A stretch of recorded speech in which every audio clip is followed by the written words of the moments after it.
So మనం last వీడియోలో చూసినట్టు అక్కడ ఒక మహారాజ్యం ఏర్పడుతుంది. అక్కడ సంస్కృతి, భక్తి, నాగరికత ఇవన్నీ వస్తాయి.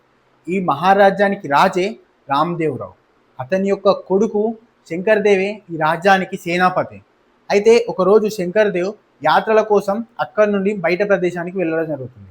సూర్యునికి ఏ విధంగానైతే గ్రహణం పడుతుందో అదే విధంగా ఈ మహారాజ్యానికి కూడా జలాలుద్దీన్ ఖిల్జీ అనే గ్రహణం పట్టింది. ఈ జలాలుద్దీన్ ఖిల్జీ ఆ సమయంలోనే ఢిల్లీ సింహాసనాన్ని ఆక్రమించి అక్కడి నుండి తన మేనల్లుడైన అలాలుద్దీన్ ఖిల్జీని ఈ రాజధానిపైకి ఆక్రమణకు పంపిస్తాడు. అయితే అదే సమయంలో ఈ శంకర్దేవ్ ఎవరైతే ఉన్నారో అతను యాత్రలకు వెళ్ళడం వలన ఈ వార్త ఏదైతే ఉన్నదో వీరికి తెలియదు.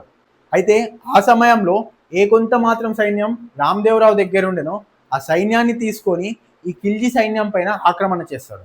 అక్కడ ఓడిపోవడంతో మళ్ళా రాజధానిలోకి రిటర్న్ వచ్చేసి అక్కడ దర్వాజాలు మూసేయడం జరుగుతుంది.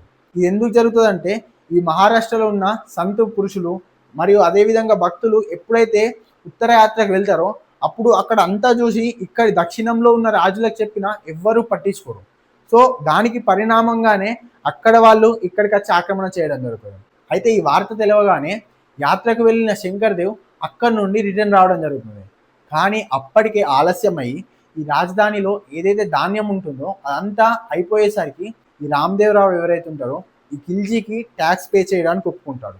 అదేవిధంగా తన యొక్క కూతుర్ని ఇవ్వడానికి కూడా ఒప్పుకుంటాడు. సో ఇక్కడ ఈ విధంగా ఫస్ట్ టైం మరాఠీలు ఓడిపోవడం జరుగుతుంది. అయితే ఆల్మోస్ట్ 3 years తర్వాత ఈ శంకర్దేవ్ ఎవరైతే ఉంటారో అతను ట్యాక్స్ పే చేయడానికి ఒప్పుకోడు మళ్ళీ. సో ఈ విధంగా 2-3 times ఈ శంకర్దేవ్ ఇలానే చేస్తాడు. అలాలుద్దీన్ ఖిల్జీ ఎవరైతే ఉంటారో మళ్ళీ ఆక్రమణ చేసి మళ్ళీ వాళ్ళందరినీ ఓడిపోయడం జరుగుతుంది. తర్వాత కొన్ని ఇయర్స్కి ఈ అలాలుద్దీన్ ఖిల్జీ ఎవరైతే ఉన్నారో తన సొంత మామనే చంపేసి ఢిల్లీ మీద తన రాజ్యాన్ని స్థాపిస్తాడు. సో అప్పటి నుండి ఆల్మోస్ట్ 300 years అంటే ఎప్పటి వరకు అయితే శివాజీ మహారాజ్ పుట్టాడో అప్పటి వరకు ఈ మరాఠాలు బానిసలుగానే బతకడం జరుగుతుంది.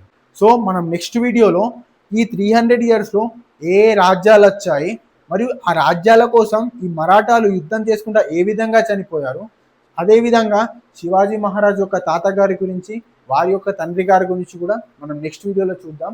ఎవరైనా మన ఛానల్ని సబ్స్క్రైబ్ చేసుకోకుంటే మన ఛానల్ని సబ్స్క్రైబ్ చేసుకొని ఈ వీడియోని లైక్ చేసి మీ ఫ్రెండ్స్కి షేర్ చేయండి. Thank you.